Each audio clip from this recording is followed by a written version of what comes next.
Totally Useless Information with Nick and Roy is brought to you in part by Tom's Place, the finest in men's fashion, located in Toronto at 190 Baldwin Street, in the heart of Kensington Market. Or visit toms-place.com. And by Pete's Pizza, celebrating 40 years serving the St. Catharines and Niagara Falls area. Pete's Pizza. Life is not about finding yourself, it's about finding pizza. If you're hungry, visit petespizzaniagara.ca.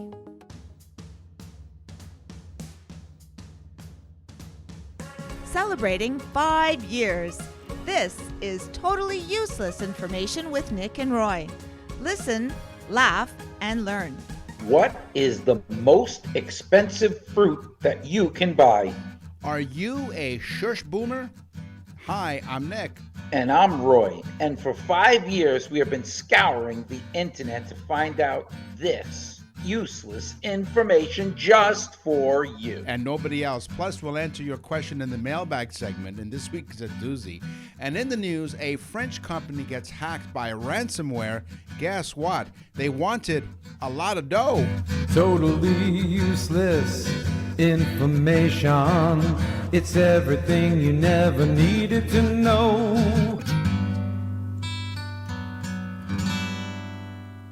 Your weekly sweet and savory facts of totally useless information with Nick and Roy. Come and get it! She's been hiding out. She sounds mad. She sounds mad. She sounds hungry.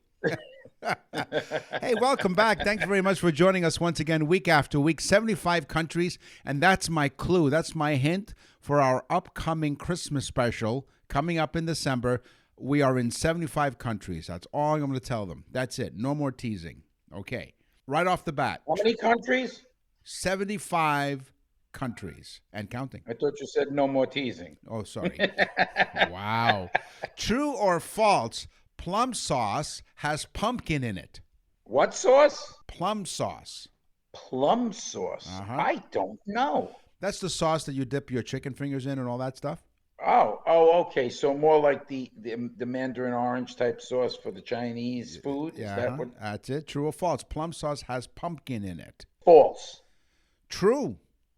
Now, the list of ingredients on any product is based on the amount of that product in, what you're reading. So, for example, in plum sauce, it contains water, the number one ingredient, glucose, fructose, third item that's listed, pumpkin, then brown sugar, then vinegar, then modified cornstarch, then tomato paste, and then plums, followed by salt, wow. dehydrated garlic, spice, flavor, and citric acid. Because pumpkin is listed before plums, plum sauce has more pumpkin than plums. That's crazy. Now, this is courtesy of one of our friends, one of our followers. Actually, you've heard him wish us a great happy 5 years. Tony Chapman from Tony Chapman Reactions. He has a podcast, Chatter That Matters. And I often joke with him and I say, you have a show that's called Chatter That Matters. We have a show that chatter that doesn't matter. So thank you, Tony Chapman. At least for you, Nick. That's right. Thank you. Thank you, Tony Chapman. Pennsylvania has a lot of fun guys in it. Really? Did you get it? A lot of fun guys. They like to party? Is that what you mean? In fact, Kennett Square in Pennsylvania is known as the mushroom capital of the world. Oh. You often think of Pennsylvania, you think of Hershey chocolate, right? Of course. I mean, chocolate capital of the world. Well, Pennsylvania has the largest mushroom exporting. Second is California, but Pennsylvania is the number one exporter of mushrooms. And Kennett Square in Pennsylvania is known as the mushroom capital of the world. Here's a great invention. How about chocolate-covered mushrooms, huh? What about that idea? What do you think? Yeah, no, that doesn't sound good at all. That sounds disgusting. Okay. I mean, you can put chocolate in just about anything, but not mushrooms or okra. Oh, right. Yes. Oh, she had a great show, by the way. Okra. I'm sorry. So I'm going to give you a whole bunch of food slogans, and I'm sure as soon as you hear it, I'm sure you'll know what product we're talking about. But we're talking about food on totally useless information with Nick and Roy. Finger licking good, of course, is KFC. KFC's classic. Oh, is that it? That's it. Finger lick. No. KFC's classic slogan was created in 1956 after a franchisee by the name of Dave Harmon was featured in a television commercial. He was messily chowing down on some of the chicken. An irate viewer called the company to ask why Harmon was licking his fingers, to which the manager said, "Well, it's finger licking good." And so finger licking good was used in KFC advertisement for decades. But in 2011, the fast food chain decided it was time for a slogan to kick the bargain bucket. And so the phrase's greasy connotations didn't gel with KFC's healthier makeover. Yeah, it's fast food, and they're looking for healthier makeovers. Whatever. Although it's simply embedded in the public consciousness, because every time you see or hear about KFC, it's finger licking good. Yeah, they should have never gotten rid of that slogan. Now it's just so good. Well, maybe the slogan's not so good in our opinion. Yeah, now it's just called a bucket of oil. I was in Italy a few months ago, so was Nick. Yep. About a month before me, I believe. Yes, it was. It's true. And we went to Italy. Nick, I got to ask you this question, because we were in Venice, and we went into this small little cute restaurant in one of these piazzas. You know, it's just piazza, just amazing. Yeah. We had salad, and we had balsamic vinegar on the salad. Mm-hmm. And honestly, it didn't even taste like balsamic vinegar. I didn't even know what the hell we were eating. It was so damn good. Oh. I said to the guy, "What is in the dressing?" And he said, "Balsamic vinegar." And I said, "Yeah, but it doesn't taste like the balsamic vinegar that I get." And he said, "That's because you get the fraud." Really? And I said, "Really?" And he said, "Yes." And he gave me a history. Thank you, Giuseppe. Okay. 12 to 25 years Italian balsamic vinegar is aged. Oh. And it must be the Trebbiano grapes. And it is in Modena, Italy, the home of Ferrari. It's the Trebbiano grape, and it is made in Modena, and it is 12 to 25 years old. He says the stuff that we get, he says, is a garbage. He said, "You get the vinegar, the wine of vinegar with some sweeter stuff in it. It tastes like the garbage." Boy, your Italian accent is excellent. It's impeccable. You love that, right? Yeah. That's what the chicken said. When one chicken said to the other, "You're impeccable." All right, so here's another flute. Where that came from, but whatever. Burger King. What's Burger King's slogan? Come on, everyone, all at once. Have it your way. That's right. Burger King adopted the "Have It Your Way" slogan in 1974. The idea that you can customize a fast food burger was pretty much revolutionary at the time, and it was really quite different from the, get this, arch rival McDonald's. See what I did there? Arch rival. Thank you. The flame grilled. That was finger licking good. Yeah, finger licking in your eye. The flame grilled burger, the chain stuck with the slogan on and off for decades, but decided in 2014 it was time for a change, because why leave well enough alone, right? So it settled on the millennial-friendly "Be Your Way." While "Have It Your Way" refers only to the product, "Be Your Way" is designed to connect with customers' lifestyles. You know, I think we spoke about it on the show. I heard it somewhere. The Big Mac was not invented till after the Whopper. The Whopper was invented because they felt that the burgers on the Big Mac were so small, right, that they would make this bigger burger and call it the Whopper. And then of course they started doing well, and the McDonald's said, "We got to do something," and they made the Big Mac. So, well, here's a teaser for you. You mentioned the Big Mac. My next food topic is about the Big Mac. No. Yeah, it is. Okay, cool. All right. Okay, listen to this one. This is a phobia that my wife has. She has had it for the 41 years that we're married. Mm-hmm. It's a sad phobia. Okay. It's called magioracophobia. Which is? Notice I put the Italian accent Very in there. good, yeah. Magioracophobia. It is the fear of cooking. Oh, no. Wow. I shouldn't say that. No. She just baked. You know what she baked today, Nick? What? The Italian cookies with the jelly in them. And then you dip them in the chocolate and put the sprinkles on them. Yeah. She makes those? Oh, like the ones you buy at the yes. bakery? Oh, yes. Even better than the bakery. And I'm sorry, your address again is what? The line forms here. There you go. Wow. That's amazing. Okay. So my address is, you can send a whole batch of cookies. Yeah. Oh, they are good. If you ever walked into an Italian bakery, you could smell the great stuff, and then you see those cookies, man. It's just great. It reminds me of my childhood because whenever company would come over, we'd go to the bakery. It was a place called Salindom's in the Bronx. I don't know if it's still around, but remember Salidam. Salidom. So yeah, Salindom's was a great store, bakery, not too far from where I lived, and they had some great stuff. Now, going back to the Big Mac, 2 all-beef patties, special sauce, lettuce, cheese, pickles, onions on a sesame seed bun. That was the slogan. So what was it? Well, it was the Big Mac. The Big Mac was described that way. The classic McDonald's slogan is a bit of a mouthful. See what else I did there? See, I'm on it today. It was very good, Nick. Thank you. Yeah. Not okay. So the phrase, which was created by an advertising agency, Needham, Harper, and Steers, appeared as a rapped jingle in a popular 1970s campaign. A slew of McDonald's restaurants offered free drinks to customers who could recite the slogan in under 4 seconds.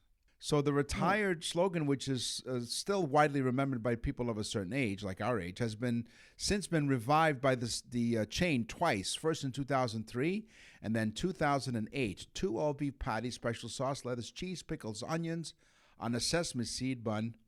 And by the way, you're right. The Burger King had this Whopper, started selling in 1957.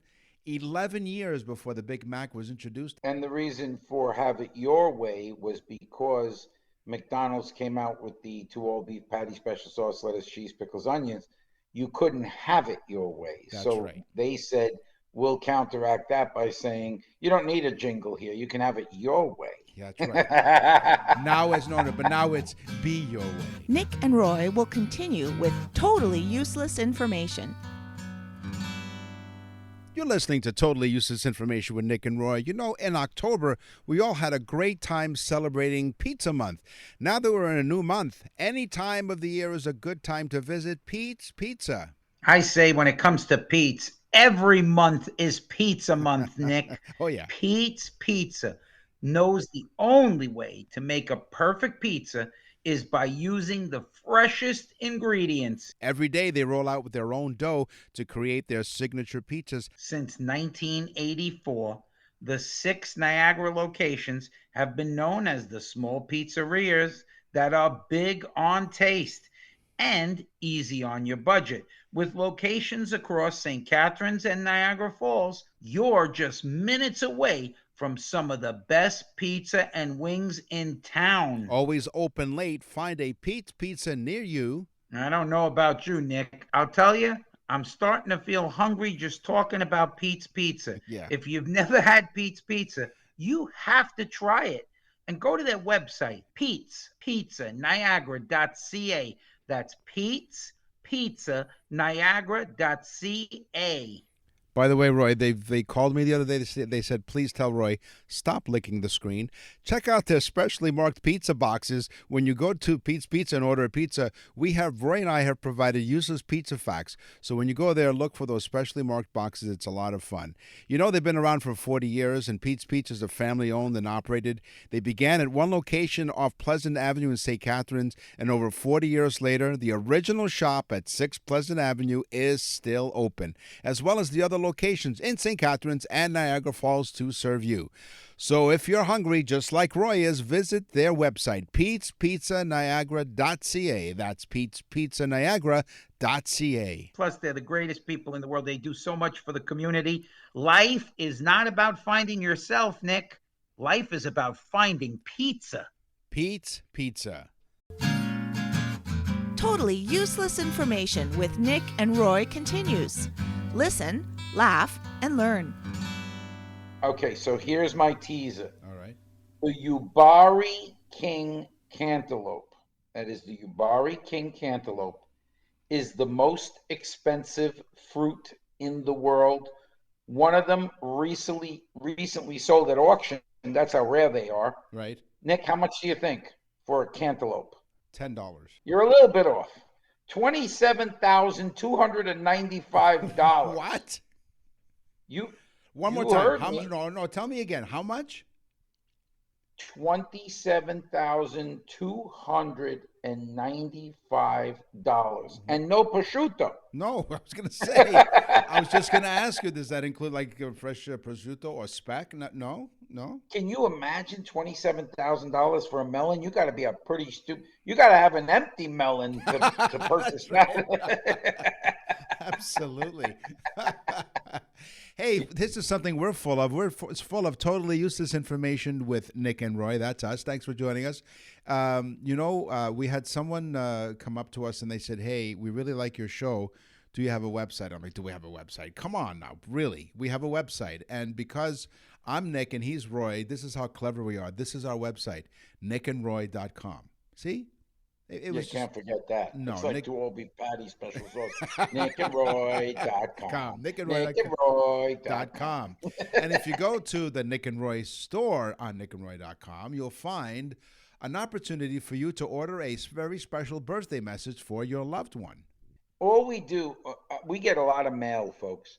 And when we go through our mail, Nick goes through some, I go through some, we kind of check them off. Mm-hmm. But the funny part is that a lot of the mail that we get are from either people that heard the birthday messages, people that purchased the birthday messages, or people that received them.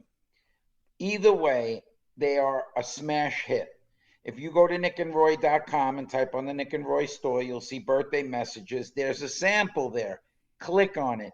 It is a totally useless information mini show made for the person that you love, that you bought it for their birthday or special events that we have listed. Let me tell you something. It is the greatest gift you could give to anybody. For the person that has everything, they don't have this. And when they get it, they're going to flip out and tell everyone they know. It's fantastic. Absolutely terrific. nickandroy.com. Sports. Play ball. Have you ever heard of the Sports Illustrated front cover jinx? No, but I've seen the Sports Illustrated cover. I used to watch it a lot when I was much younger in high school. I enjoyed the expose of the bathing suits. Right. In fact, you enjoyed them so much you went out and bought 2 or 3 of them. The Sports Illustrated cover jinx is an urban legend that states that individuals or teams who appear on the cover of Sports Illustrated magazine will subsequently be jinxed. So if an athlete had a pretty bad game after appearing on the cover, that performance would then be misperceived as being related to or even possibly caused by the appearance on the magazine cover. So there are a lot of examples of so-called jinxes. It may be extensive, but some records contradict the existence of a curse. For example, Vince Young discredited the Sports Illustrated jinx by appearing on the cover of Sports Illustrated twice during Texas National Championship season. Emmitt Smith appeared on the cover the same week the Dallas Cowboys won Super Bowl 28. In the America's Game documentary, Smith recalled that he adamantly wanted off the cover for the fear of the jinx, but regardless, the Cowboys went on to win their 2nd consecutive title of the 1990s and 4th in team history. Listen, Nick, do you like boxing? I can't say that I don't follow it, no, but I've watched boxing. I would sit there and watch and going, what are they doing and why? I love boxing. Okay. I love boxing. All right. What about I really do. I've loved it, and I've taken my wife to go see Tyson matches in the 80s. I just love boxing. It's fantastic. That's a great date. All right, go on, yeah. Yeah, but now let me just explain something. Don't take your wife because she'll learn how to give a left hook. No. But listen. Yeah. I watch all boxing. I watch it for years. 30, 40 years I've been watching boxing. I never knew that McCall fought Lennox Lewis. Oh, This is years ago, okay. and I never knew this. And I just watched it on a YouTube. McCall fights Lennox Lewis for the second time. McCall has a mental nervous breakdown in the ring on the 5th round, begins to walk around the ring, hysterical crying, to a point where when they ring the bell to fight, he doesn't want to fight. He's just crying. He literally was then, he was committed to a psychiatric institution 2 days later. I did not know that. Wow. That is a piece of useless information that I couldn't believe myself. So, but anyway, I love boxing. Mm-hmm. But did you know that it was illegal in the United States until in 1896, New York City legalized boxing? Then within a few years, all other states followed along, but it took until 1896 for New York to say it's okay to box. Wow. See? Totally useless information with Nick and Roy. Here's my teaser. Are you a shush boomer? Yeah, what is that? Let me ask you this question then. I never answer a question with a question, but are you a skier? Have you ever gone skiing? I loved skiing when I lived up north. Okay. So I went skiing, I think, once, and the bunny run was way, way too much for me. So I just kind of sat in the chalet and drank hot chocolate. Yeah. A shush boomer is a skier who's skilled at shushing. You know what? I thought it was one of my girlfriends. She was really good at shushing. Shh. Is shushing the side-to-side motion? Shushing is skiing on a straight downhill run at high speed. Oh, it's the different. It's the opposite. That's right. So if you're a shush boomer, you're shushing, which is you're skiing on a straight The downhill first time run. my wife skied, she was a shush boomer. She got off the lift and just went straight down. She had no control, no nothing. Right. She went from the top to the chalet in like 2 seconds. She looked like a blur to most people. Right. She never fell until she got to the chalet, at which point she couldn't stop, so she just threw herself. And now she's working. Now she's working in the kitchen. Go figure. Yeah, this one coming up, I love. In the sport of shooting, okay? Yeah. This is an Olympic sport for shooting. Of course. This is crazy, Nick. You know you have performance-enhancing drugs? Yes. Well, you have a performance-enhancing drug, which is illegal in shooting. And do you know what the drug is?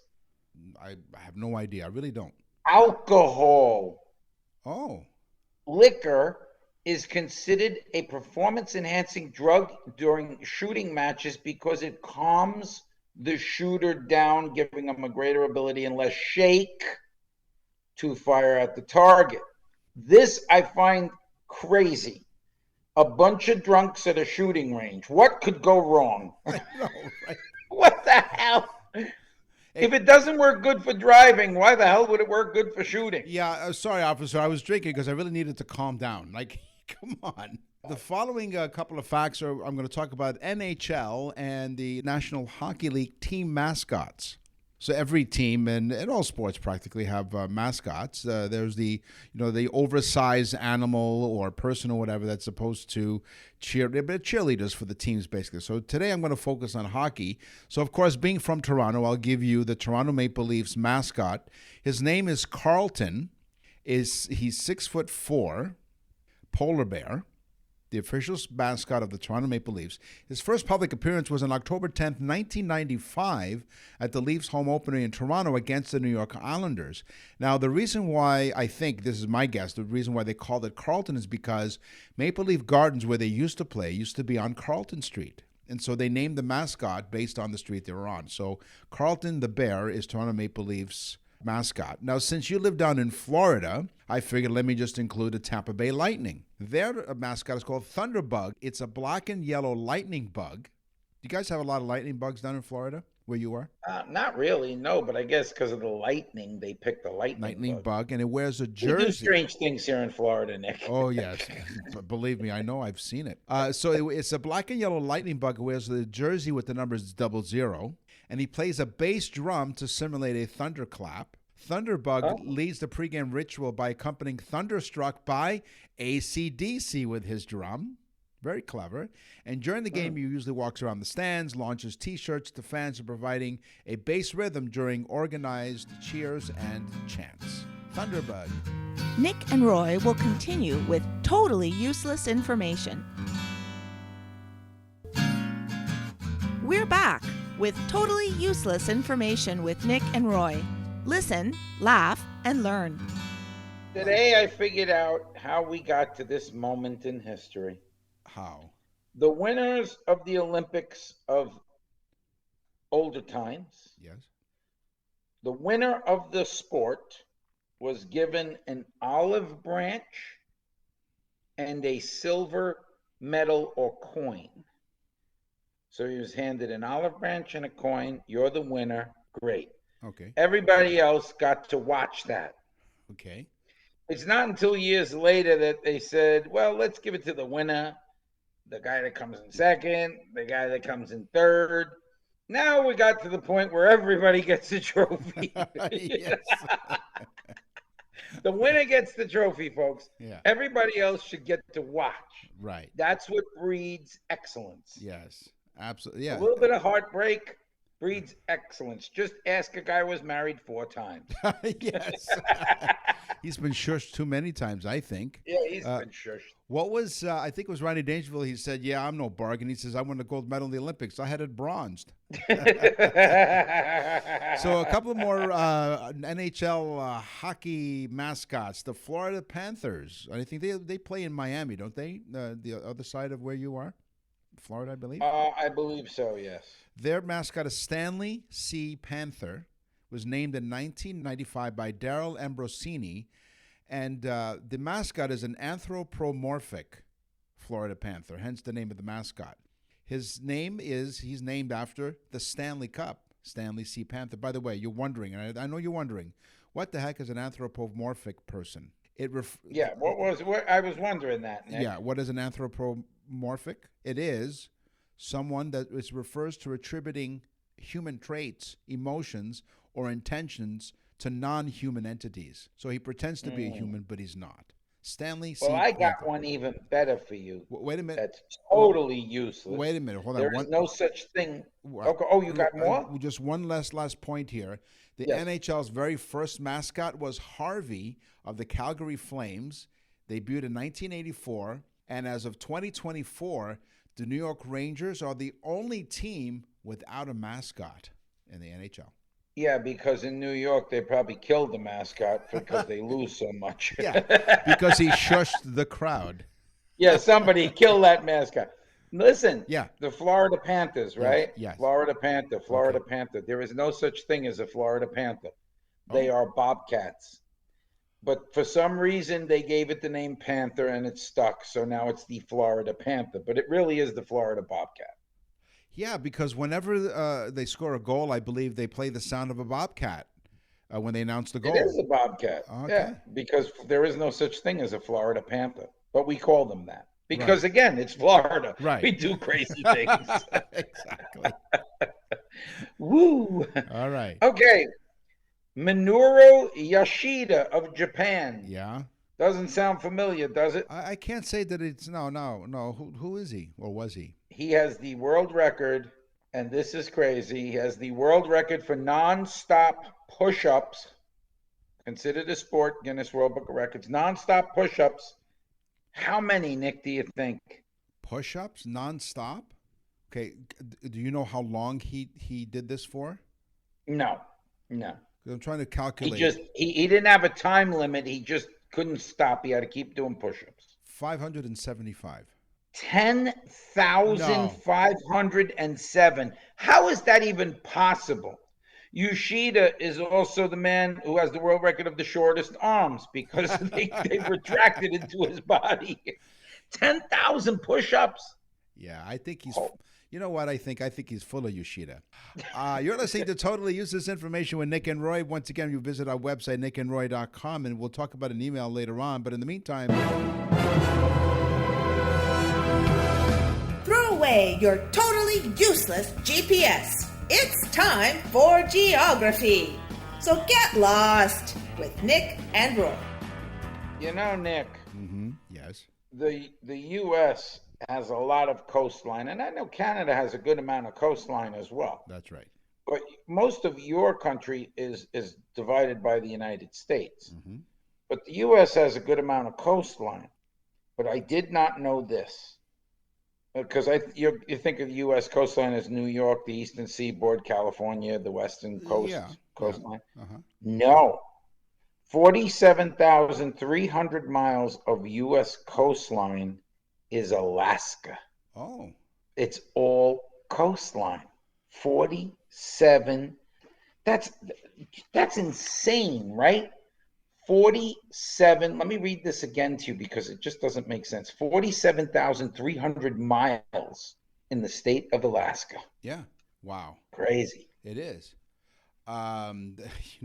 Wear comfortable shoes. Wear comfortable snowshoes. That's right. Absolutely. And you'd be shushing all the way around the coast of Alaska. You see how it all comes back to the old shush. The shusher. Yeah, we're shusher boomers because we're of a certain age. I wish you'd shush up. Right.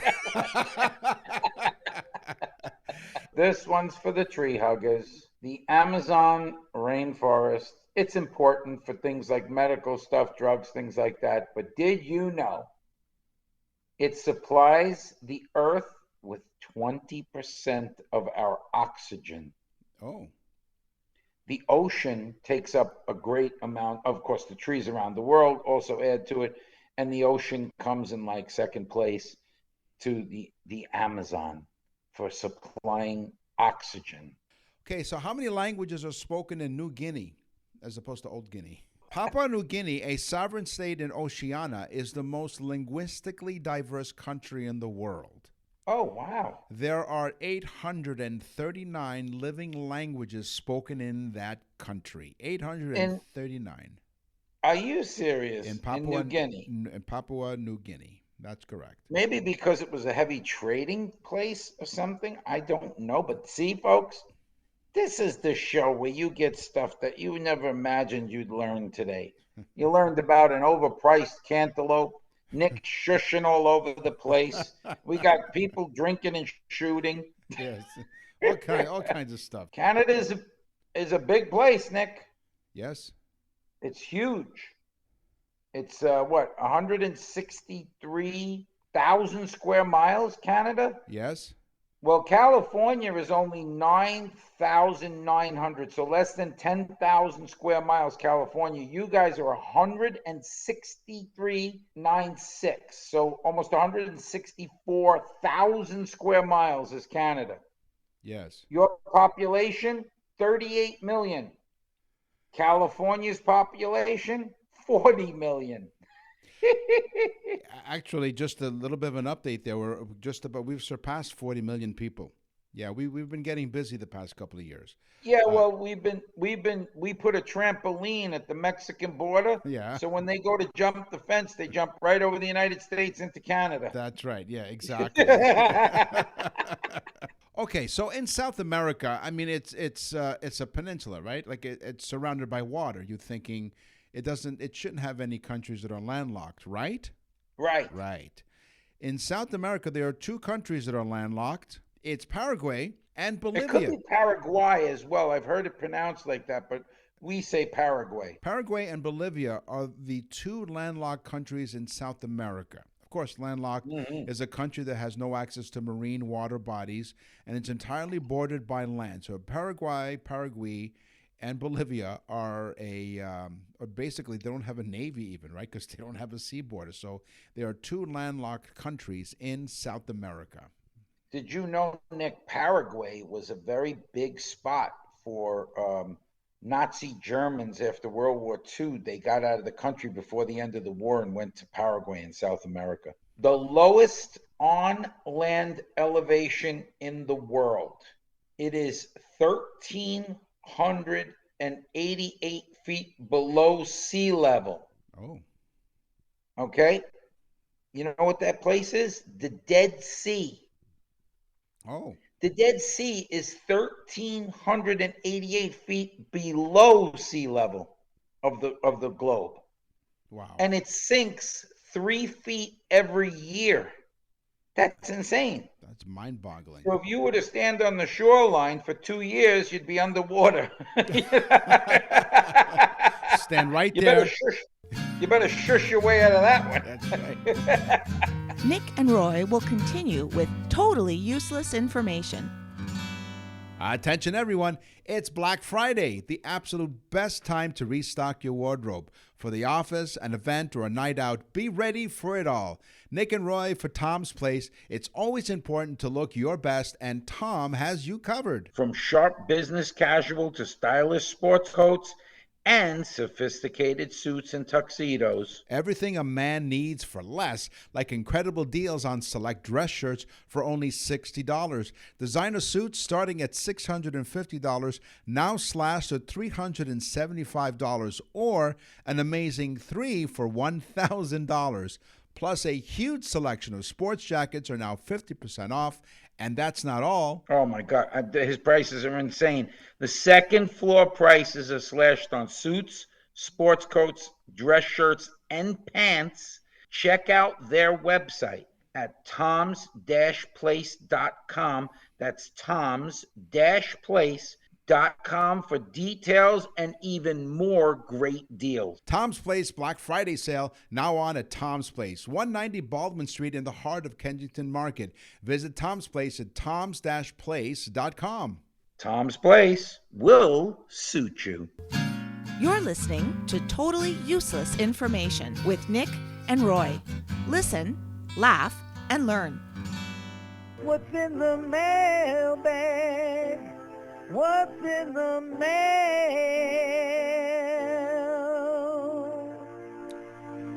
So my mailbag today comes from Perry, and he's from Ontario. And I'm not sure exactly where, but he's a listener to our show on News Talk 1010 in Toronto. We're part of the iHeartRadio Talk Network. Like we said, we're in 75 different countries. But in Canada, we are coast to coast to coast because we have 3 coasts up here, 3 coasts Canadian, 2 U.S.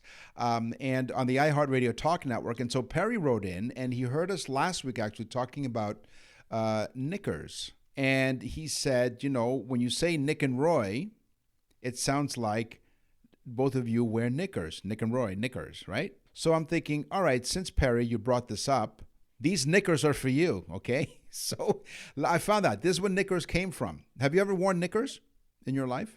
I actually wore something very similar, the lederhosen. Right. The German lederhosen when I Okay. was a kid. We'd go to the German festivals, and Yeah.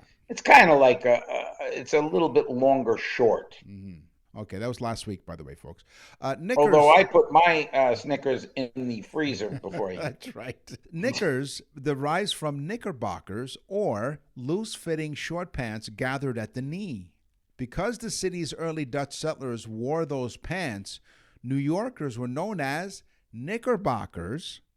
And the Knickerbockers, of course, more commonly known in the NBA as the Knicks, are the name of New York's NBA team, the Knickerbockers.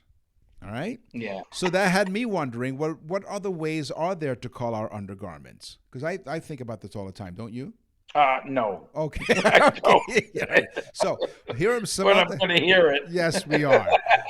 Because I don't stop at where the listener sent us this the question about knickers. Okay, so I said, what are other ways that we call our undergarments? There's Merry Widow, some pretties, which is what Roy wears on Saturday nights, pretties. Tap pants. They're really long enough or short enough where you can actually tap dance without messing your pants. And underdrawers. Now you're thinking, your drawers, put down your drawers, right? You're thinking, where did the word drawers come from? Well, it's been used since the 18th century to refer to garments such as stockings, underpants, and pants. It comes from the verb draw, used in the sense of pull, probably because you had to pull them up your legs. Drawers. Ah, There you have so it. draw them up. Exactly. Very, very interesting, Nick. Yeah. Marion Yes. from New York City says, Yes. wow, my dad was blown away. Marion, I just want you to know, Nick and I both have alibis. Right. Yeah. Okay. Yes. She said, my dad was blown away. I want to thank you guys so much. I've never seen my dad so happy about a birthday gift ever. This really was his best gift ever. He can't stop thanking me. He's told all his friends. he's playing it to me constantly. You made me look like a superstar. Oh. Thank you, thank you, thank you. Well, Marion from New York City, thank you. And we do remember who your dad is, because we said at the end, this is from your loving daughter, Marion. So I want to bring up something else too that's pretty cool and pretty interesting. 2 days ago in Toronto, Canada, Nick watched Joe Avati do his performances comedy show in Toronto, Canada. Right. 2 days later, I got to go see Joe Avati in Naples, Florida. Right. So, and we've interviewed Joe before. He's such a great guy. He's a fantastic comedian. He's an Italian comedian. He had us dying. People were cracking up. And we both did little interviews. So I asked him something about culture, why it's so important to continue to talk about and celebrate our culture. Tell me why culture is so important in life. Well, because it's a root of our where we come from, and you know, where we come from is a very rich culture of thousands and thousands of years. So how could you not beat that? Fantastic. Thank you, Joe. We'll see you soon. Thank you, mate. We'll talk later about about Florida. Ciao, ciao. Because actually one of our topics here on Totally Useless Information with Nick and Roy is customs and traditions, right? So we talk about culture as well. And then Roy asked him, actually, I'm going to play for you a bit of audio from Roy when he visited Joe Avati in Naples, Florida, because as you'll hear, Joe Avati, when he was on our show, Roy said, "Why don't you come down to Florida?" And I think he listened to you, and he wound up there. And this is how that went. Hey, it's Roy from Totally Useless Information with Nick and Roy, and I am standing outside of Off the Hook with Joe Avati. Joe, how you doing, man? I'm well, mate. I'm really well. I know. Nick interviewed you 2 days ago in Toronto. That's right. And this is why we did this, because 2 years ago I said to Joe when we interviewed him on the show, I said, Joe, you got to get down to Naples, Florida. Yeah. But he thought he was going to Naples, Italy, I believe, right? Exactly right. That's why I didn't look you up. Listen, it was a great show, man. Awesome show. Thanks you again. very much. And we're going to put together a thing, and we'll give you a call, and we'll put the whole thing together. Thanks, buddy. Okay. Great show. I just thought it was really cool that you had seen him a couple of days before, like, 1,600 miles away, and a couple of days later I see him, and we both know him. It was pretty fun. It was cool. It was funny. He was like, "This is Naples, Florida, not Naples, Italy, right?" Yeah, he knew that. It was pretty funny. Yeah, that was so funny. Yeah, check him out, joeavati.com. Hey, today on the show we talked about food, we talked about sports and shushing, we talked about geography. It's time for the news. And now, from around the corner and around the world, this is TUI News. Hungry hackers have demanded that France's Schneider Electric pay a $125,000 ransom. You know, ransomware, when they take over your computer system and your files and they won't release them until you pay what they ask you, right? It's ransomware. Sure. $125,000 these hungry hackers demanded. $125,000 in baguettes. Wait a minute. Yes. They wanted baguettes. That's right. That's why I said in my teaser about news from around Or did the they world. just call it that? We want 100 and some odd thousand baguettes. No, they wanted almost like moolah. No, they wanted the actual baguettes, the bread. A hacker group may have stolen 40 gigabytes of data from this major French energy management and automation group after successfully penetrating their system. If the ransom demands weren't fulfilled, the threat is that sensitive data, including the information about company projects, staff, and user data, will be spilled. I think I figured this out, though, Nick. You did? I honestly think I figured this out. How? I think maybe this guy had lost his job, and his wife probably said to him, "How are you going to bring home the bread?" That's right. No. And that's the way he did it. But he took it literally because so the hacker indicated that Schneider, the company, should publicly admit that they were actually breached. So sometimes companies don't want to publicize that because it makes them look bad.